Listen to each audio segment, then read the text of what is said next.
Hello friends, मैं अनीता भास्कर आप सभी लोगों का अपने यूट्यूब चैनल पर स्वागत करती हूँ। और पॉलिटिकल साइंस में पॉलिटिकल थिंकर्स की जो हम वीडियो अपलोड कर रहे थे और जो हम पढ़ रहे थे पॉलिटिकल थिंकर्स की वीडियो, ठीक है। तो उसी में हमारा टॉपिक चल रहा था अधिकार, ठीक है। तो अधिकार टॉपिक में करीब 4-5 वीडियो अपलोड हो चुकी थी और फिर एग्जाम आ गए थे तो प्रैक्टिस सेट आदि कराना शुरू कर दिया था। तो अब फिर से इसका जो ये अधिकार का ये लास्ट जो है ये आज वीडियो है, ठीक है। अधिकार की जो वीडियो है ये लास्ट है और अधिकार चैप्टर जो हमारा इसी में आज समाप्त हो जाएगा। फिर न्यू चैप्टर अगली बार आपको देखने को मिलेगा, ठीक है। तो अधिकार पॉलिटिकल थिंकर्स की जो चैप्टर चल रहा था तो उसी में है ये। तो आज हम पढ़ेंगे अधिकारों के प्रकार या वर्गीकरण। हमने बहुत सारे अधिकार पढ़े थे, राजनीतिक अधिकार, सामाजिक अधिकार और बहुत सारी चीजें हमने उसमें क्लियर कर ली थी, ठीक है। अगर आपने पहले की वीडियो नहीं देखी तो जरूर प्लेलिस्ट में जाएं, पहले की वीडियो जरूर देखें, तभी आपको अच्छे तरीके से समझ में आएगी। और पॉलिटिकल थिंकर की बहुत सारी वीडियो अपलोड है, प्लेलिस्ट में जाएंगे तो आपको मिल जाएगी। और जैसे अधिकारों को सामान्यतः दो भागों में बांटा जाता है, ठीक है। एक तो नैतिक अधिकार और एक कानूनी अधिकार, ठीक है। तो हम पहले नैतिक अधिकार की बात करते हैं। नैतिक अधिकार वह अधिकार होता है जो नैतिक भावना पर अधिकारी अधिकार जो है आधारित होता है और जो व्यक्ति के नैतिक विकास के लिए आवश्यक होता है, क्योंकि नैतिकता बहुत जरूरी है और इनके पीछे कानून की शक्ति नहीं होती। यानी स्वयं व्यक्ति नैतिकता के कारण और अपने नैतिक उसकी वजह से वो प्रेरित होता है इन कार्यों को करने के लिए, या जो अधिकार इनके होते हैं, ठीक है। तो इनके पीछे कानून की शक्ति नहीं होती है। नैतिक अधिकारों के अनुमोदन के पीछे समाज की शक्ति होती है, यानी समाज पीछे होता है, क्योंकि नैतिक नियम जो है वो समाज से चलते हैं और व्यक्ति नैतिक रहना चाहता है क्योंकि समाज की शक्ति उसके पीछे होती है। और अगर वह ऐसा नहीं करेगा तो फिर वह समाज से कट जाता है और लोग कहते हैं कि उस जो है वो बिल्कुल कि कोई भी नैतिकता का पालन नहीं करता है। शिशु का जैसे कि मान लीजिए एक नैतिक अधिकार है कि उसके, क्योंकि शिशु कोई भी है, कोई भी बच्चा है, तो उसका यह नैतिक अधिकार होता है कि उसके जो माता पिता हैं उसकी उसका पालन पोषण करें, उसकी रक्षा करें और उसकी शिक्षा दीक्षा आदि का प्रबंध करें।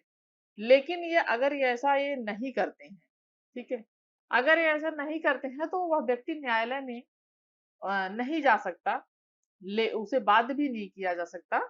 लेकिन क्या है, यह नैतिक है, नियम है एक समाज का कि सभी को अपने बच्चों का ख्याल रखना होता है। माता पिता जो हैं अपने बच्चों का ख्याल रखें, उनकी शिक्षा का, उनकी दीक्षा का, उनके भविष्य के निर्माण के लिए पूरी उनको कोशिश करनी चाहिए, ठीक है, क्योंकि तभी उनके भविष्य का निर्माण हो पाएगा। तो ये चीज है कि उनका नैतिक नियम यह कहता है, ठीक है। तो ये हो गया हमारा नैतिक नियम। दूसरा पॉइंट है कानूनी अधिकार, ठीक है। नैतिक अधिकार है, ये कानूनी अधिकार।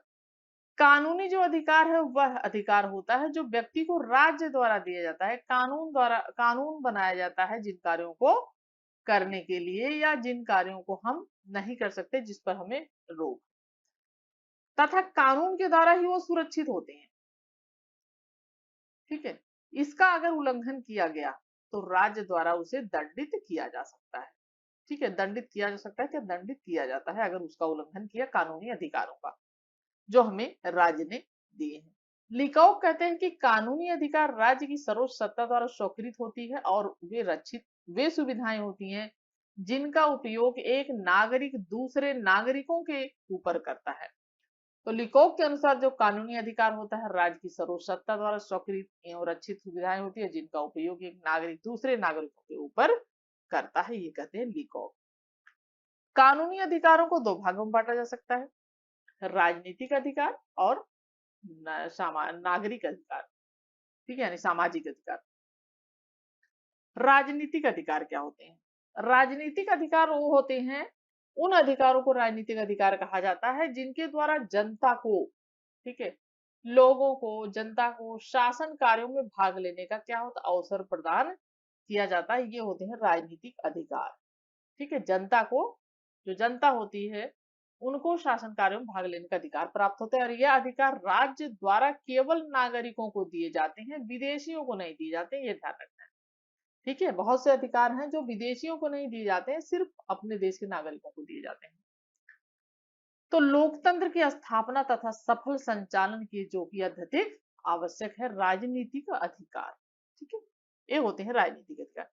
राजनीतिक अधिकार जो होते हैं उनका प्रयोग कर नागरिक समाज की निरंकुशता पर रोक लगाते हैं।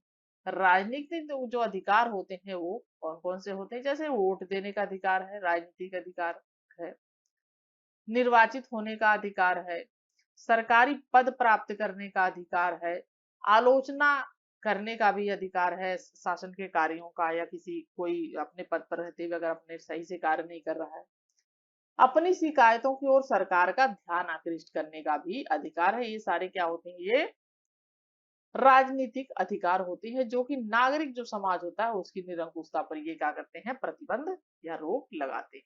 ठीक है? नागरिक या सामाजिक अधिकार। नागरिक या सामाजिक अधिकार ये वे अधिकार होते हैं जो राज्य के भीतर रहने वाले सभी व्यक्तियों को प्राप्त होते हैं। यानी जो व्यक्ति राज्य के भीतर रह रहा है, राज्य के अंदर रह रहा है, उन सभी व्यक्तियों के अधिकार प्राप्त होते हैं, चाहे वो नागरिक हो यानी अपने देश के हो या विदेशी भी हो, ये उन्हें जो है प्राप्त होते हैं। ठीक है, नागरिकों के द्वारा केवल व्यक्ति अपने व्यक्तित्व का समुचित विकास कर सकता है। राज्य अपने कानूनों द्वारा इन अधिकारों को मान्यता देता है और इनकी रक्षा भी करता है। ठीक है, तो ये वो अधिकार होते हैं जो कि राज्य में, हमारे राज्य में विदेशी भी अगर नौकरी कर रहा है तो उनके भी कुछ अधिकार होते हैं। यानी ये नहीं कि विदेशी है तो उसे मार के भगा दिया जाए फटाफट। तो अगर वो कार्य कर रहा है, वो नौकरी कर रहा है या कुछ कर रहा है, किसी प्रकार की अगर उसे दिक्कत हो रही है तो जो है उस अपनी रक्षा के लिए जो है जा सकता है न्यायालय की शरण में। तो ये होते हैं जो है ये नागरिक या सामाजिक अधिकार। ठीक है, तो नागरिक या सामाजिक अधिकार समय, काल और परिस्थितियों के अनुसार परिवर्तित भी होते रहते हैं। यानी किसी प्रकार की कोई प्रॉब्लम आती है तो क्या होता है, सबसे पहले विदेशियों को नौकरी से निकाला जाता है। हमारे देश के भी लोग बहुत सारे बाहर जाते हैं, नौकरी करते हैं। और बहुत सारी नौकरियां या बहुत सारी चीजें ऐसी होती हैं कि जो सिर्फ अपने जो है नागरिकों के लिए होती हैं, दूसरों मतलब विदेशियों के लिए नहीं होती हैं। तो अगर समय काल परिस्थितियां अच्छी नहीं है तो बाहर के लोगों को वहां से हटाया जा सकता है, उनको हटने के लिए बोला जा सकता है। तो जबरदस्ती यहाँ पे नहीं रह सकते। ठीक है, तो समय है, काल है, सब कुछ ठीक चल रहा है तो ठीक है, नहीं तो उनको अपने देश वापस जाना पड़ेगा। तो ये जो है नागरिक या सामाजिक अधिकार जो है इसीलिए कहा गया है कि समय के हिसाब से परिस्थितियों के अनुसार परिवर्तित भी हो सकते हैं। और आधुनिक राज्यों में नागरिकों को निम्नलिखित महत्वपूर्ण नागरिक अधिकार दिए जाते हैं। ठीक है, जीवन का अधिकार, यानी आप किसी को मार नहीं सकते या किसी को आप जबरदस्ती किसी काम में नहीं लगा सकते। ठीक है, मनमाना काम नहीं करा सकते उससे, ये सारी चीजें हैं। तो जीवन का अधिकार, उसे भी स्वतंत्र रहने का उतना ही अधिकार है, घूमने टहलने का उतना ही अधिकार है। समानता का अधिकार है। ठीक है, बहुत उससे समानता भी रहेगी, उसको समानता का अधिकार भी रहेगा, उसके साथ कोई भेदभाव नहीं किया जाएगा। संपत्ति का अधिकार होगा, उसे भी अपनी संपत्ति अर्जित करने का अधिकार, उसको रखने का अधिकार होगा। शिक्षा पढ़ने लिखने आदि का भी उसे अधिकार होगा। परिवार का अधिकार होगा। और जो है संविदा प्राप्त करने का उसको अधिकार होगा, काम करने का भी अधिकार होगा, धर्म का भी उसको अधिकार होगा, यानी किसी धर्म का है तो अपने धर्म को मना सकता है। जैसे हमारे भारतीय हैं, बाहर जाते हैं तो अपने रीति रिवाज वहां भी मनाते हैं। ठीक है, तो ये चीजें हैं। और संगठन बनाने का भी तथा स्वतंत्रता पूर्वक भ्रमण करने का भी अधिकार है। लेखन और भाषण तथा सभा करने का भी उन्हें अधिकार होता है। ठीक है, तो यहाँ पे 11वां अधिकार है। अब बात करते हैं मौलिक अधिकारों की।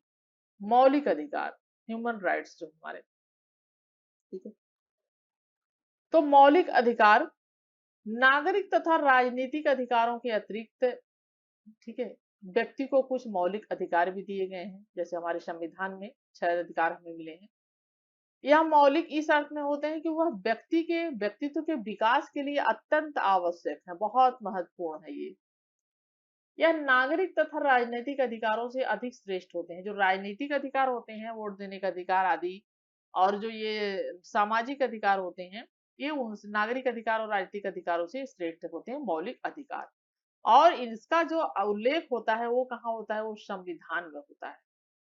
इसका उल्लेख संविधान में किया जाता है और इसका अगर उल्लंघन किया गया तो न्यायालय द्वारा उसको दंडित किया जा सकता है। ठीक है, भारतीय संविधान द्वारा जैसा कि नागरिकों को 6 प्रकार के अधिकार प्रदान किए गए हैं। समानता का अधिकार किया गया है, यानी जाति, धर्म, लिंग, भेदभाव, महिला पुरुष कुछ भी हो, एक समान अगर नौकरी है तो उसके लिए सभी को समान समझा जाएगा। किसी प्रकार का जाति, लिंग, धर्म आदि के आधार पर उसके साथ कोई भी भेदभाव नहीं किया जाएगा। ठीक है। और जो है समानता का अधिकार जो है 14 से 19, ठीक है, 14 से 18 तक है। स्वतंत्रता का अधिकार जो है वो 19 से 22 तक है। ठीक है। और स्वतंत्रता का अधिकार में यानी अपने देश में रहने, स्वतंत्र रहने, जो है घूमने टहलने, हर तरह की आजादी है, आप आराम से रह सकते हैं। ठीक है। और कोई किसी प्रकार का आपको प्रतिबंध नहीं है, अगर आप किसी प्रकार का कोई उल्लंघन नहीं करते हैं।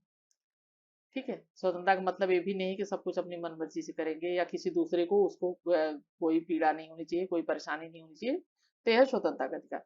शोषण के विरुद्ध अधिकार है, यानी शोषण हो रहा है किसी का, उसके विरुद्ध भी अधिकार है। ठीक है। धार्मिक स्वतंत्रता का अधिकार है, यानी किसी भी धर्म का व्यक्ति हो वह उसे अपने धर्म को मनाने की आजादी है। ठीक है। लेकिन ऐसा नहीं है कि वो किसी और धर्म को छोटा समझे, उसे अपने धर्म मना सकता है, वो अपने धर्म को मान सकता है। राज्य उस पर कोई प्रतिबंध नहीं लगाया जाएगा कि ना बिना किसी को कोई नुकसान पहुंचे। शिक्षा का अधिकार है, संस्कृति का अधिकार, अपनी संस्कृति को मना सकता है। शिक्षा का अधिकार है, उसे पढ़ने लिखने आदि का अधिकार है, उसके साथ किसी प्रकार का कोई भेदभाव नहीं होगा। फिर उसके बाद संवैधानिक उपचारों का अधिकार आता है, जो कि बहुत महत्वपूर्ण है। इन सभी अधिकारों की क्या करता है, रक्षा करता है। और अनुच्छेद 32 को बाबा साहब डॉक्टर भीमराव अम्बेडकर ने कहा था कि यह जो है अनुच्छेद 32 संविधान की आत्मा और हृदय है। ठीक है। तो उन्होंने कहा था अनुच्छेद 32 को कि संविधान की आत्मा और हृदय है, जो कि संवैधानिक उपचारों का अधिकार के अंतर्गत आता है। तो यहाँ पे जो है मौलिक अधिकार 6 अधिकार दिए गए, और इसका विस्तृत रूप से अगर आप अच्छी तरीके से ये 6 मौलिक अधिकार जानना चाहते हैं तो जरूर आप पॉलिटिकल साइंस की जो वीडियो है उसमें आपको मौलिक अधिकार का चैप्टर जो है वो मिल जाएगा, और बहुत अच्छी तरीके से मैंने सारे अधिकार पढ़ा रखे हैं। ठीक है, आप जरूर देख सकते हैं, और नहीं तो आप बुक से अपना पढ़ लीजिए। अधिकार तथा कर्तव्यों का पारस्परिक संबंध क्या है। अधिकार तथा कर्तव्य एक दूसरे के पूरक होते हैं, एक के बिना दूसरे की कल्पना नहीं की जा सकती, क्योंकि एक व्यक्ति का अधिकार दूसरे का क्या होता है, कर्तव्य होता है।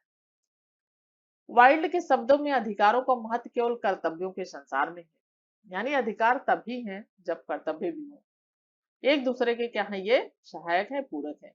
बेनी प्रसाद के अनुसार अधिकार और कर्तव्य एक ही सिक्के के दो पहलू हैं। यदि हम अपने दृष्टिकोण से देखते हैं तो अधिकार हो जाता है, और अगर दूसरे के दृष्टिकोण से देखो तो क्या हो जाता है, कर्तव्य हो जाता है। दोनों ही क्या है, सामाजिक है, तथा दोनों समाज के सदस्यों के सही जीवन यापन की क्या है, परिस्थितियां हैं। अतः दोनों एक दूसरे के पार्श्व भाग हैं। प्रत्येक व्यक्ति केवल अपने अधिकारों पर जोर देता है और दूसरों के प्रति कर्तव्यों का पालन नहीं करता। ठीक है। यानी अपने अधिकारों पर तो जोर देता है, लेकिन जो दूसरे के प्रति उनके कर्तव्य होते हैं उसको करना नहीं चाहता है। और किसी के लिए यदि ऐसा हुआ तो फिर कोई भी अधिकार क्योंकि शेष नहीं रहेगा। तो अधिकार और कर्तव्य क्या है, एक ही सिक्के के दो पहलू होते हैं, यानी अधिकार चाहिए तो कर्तव्य का भी पालन करना। लास्की ने अधिकार और कर्तव्य में 3 प्रकार के संबंध बताए हैं। पहला संबंध है कि नागरिकों को अपने अधिकारों का उपयोग इस प्रकार करना चाहिए कि समाज के हितों को हानि ना हो। यानी जो भी अधिकार हमें मिले हैं, हमें इस प्रकार से उसका प्रयोग करना चाहिए कि जो समाज के हित हैं, ठीक है, उसको किसी को कोई भी नुकसान ना हो। ठीक है, या समाज को कोई भी नुकसान उससे ना हो, तो इस तरीके से अधिकारों का प्रयोग करना चाहिए। दूसरा पॉइंट कि जो है समाज के सभी सदस्यों के लिए होते हैं अधिकार, अतः व्यक्ति अपने अधिकारों का उपयोग इस प्रकार करे कि दूसरे के अधिकारों को बिल्कुल भी क्षति ना पहुंचे। ठीक है, उसको नुकसान ना पहुंचे। तीसरी बात, कर्तव्य और अधिकार में घनिष्ठ संबंध का प्रमाण यह होता है कि हम राज्य से यह अपेक्षा करते हैं कि वह हमारे अधिकारों की रक्षा करे, और राज्य द्वारा इसकी पूर्ति तभी संभव है जब हम समाज के अन्य सदस्यों तथा राज्य दोनों के प्रति अपना कर्तव्य पूरा करें। ठीक है। तो कर्तव्य और अधिकार में घनिष्ठ संबंध का प्रमाण है कि राज्य से हम अपेक्षा करते हैं कि वह हमारे अधिकारों की रक्षा करे, और राज्य द्वारा इसकी पूर्ति तभी संभव है कि जब समाज के अन्य सदस्य और राज्य के दोनों के प्रति अपना कर्तव्यों को ये पूरा करे। ठीक है। लास्की कहता है कि दूसरों के आक्रमण से मेरी रक्षा करने का अर्थ यह है कि मैं भी अपने आप को दूसरे पर आक्रमण करने से रोकूं। यानी अगर मेरा अधिकार है कि मेरा मुझे कोई परेशान न करे, मुझ पर कोई आक्रमण न करे, मुझे कोई मारे पीटे, तो हमारा भी तो फर्ज बनता है ना कि हम किसी दूसरे को ये इस तरीके से नुकसान न पहुंचाएं। ठीक है, तभी तो हमारे अधिकार और कर्तव्य सुरक्षित रह पाएंगे। तो अधिकार अगर है, चाहे हमारा है कि हमें कोई ऐसा ना करे, तो हमारा कर्तव्य भी बनता है कि मैं भी ऐसा ना करूं। यानी दूसरे के आक्रमण करने से मेरी रक्षा करने का मतलब यह है कि अपने आप को भी दूसरे दूसरे पर आक्रमण करने से रोकूं। हब हाउस कहता है कि अधिकार तथा कर्तव्य सामाजिक कल्याण की क्या है, वे दशाएं हैं जो समाज के प्रत्येक सदस्य का कल्याण के प्रति द्वैध संबंध है। उसका इसमें एक भाग है और वह उसके अधिकार है, उसको इसमें एक भाग देना है और वह है उनके कर्तव्य हैं। ये कहा है हब हाउस ने। ठीक है, बहुत इंपॉर्टेंट परिभाषाएं हैं, जरूर इसे अच्छी तरीके से पढ़ें और नोट कर लें। ठीक है, महात्मा गांधी के शब्दों में, कर्तव्य का पालन कीजिए, अधिकार स्वतः ही आपको मिल जाएंगे। महात्मा गांधी कहते हैं अगर आपने अपने कर्तव्यों का सिर्फ पालन करते रहे तो आपको अधिकार भी मिल जाएंगे। ठीक है, यानी आप किसी को दुख ना पहुंचाएं, परेशानी ना परेशान नहीं करें, तो आपको भी कोई दुख पहुंचाएगा नहीं और आपके अधिकारों का भी, तो आपके अधिकार भी सुरक्षित रहेंगे अगर आप अपने कर्तव्यों का पालन करेंगे। अब निष्कर्ष रूप में यही कहा सकता है कि अधिकार तथा कर्तव्यों का निर्धारण साथ साथ होना चाहिए। अकेले अधिकार अराजकता को जन्म देते हैं और अकेले कर्तव्य क्या होगा, वो निरंकुश हो जाएगा और निरंकुश शासन को जन्म देगा, जिसमें नागरिकों का व्यक्तित्व जो है वो क्या हो जाएगा, कुंठित हो जाएगा। तो अधिकार और कर्तव्य क्या है, एक दूसरे के जो है बिना नहीं चल सकते हैं। ठीक है, और निष्कर्ष में यही कहा जा सकता है। और हमारा अधिकार चैप्टर काफी बड़ा था और ये 5वीं वीडियो है मुझे लग रहा है अधिकार की, और ये चैप्टर यहीं पे समाप्त हो जाएगा। नेक्स्ट चैप्टर जो होगा संपत्ति होगा और टीजीटी आदि के लिए बहुत इंपॉर्टेंट है। और जो लोग नेट और पीजीटी आदि की तैयारी कर रहे हैं, तो जो दूसरी वीडियो पढ़ा रही हूँ, दूसरे जो पॉलिटिकल साइंस की वीडियो अपलोड कर रही हैं जो यूनिट 5, उसे जरूर देखें और उसके साथ साथ मैं सारी यूनिट करवा दूंगी अगर आप इंटरेस्ट लेंगे पढ़ने में तो। ठीक है, तो इसी के साथ नेक्स्ट वीडियो में मिलती हूँ आप सभी से। Thank you for watching video.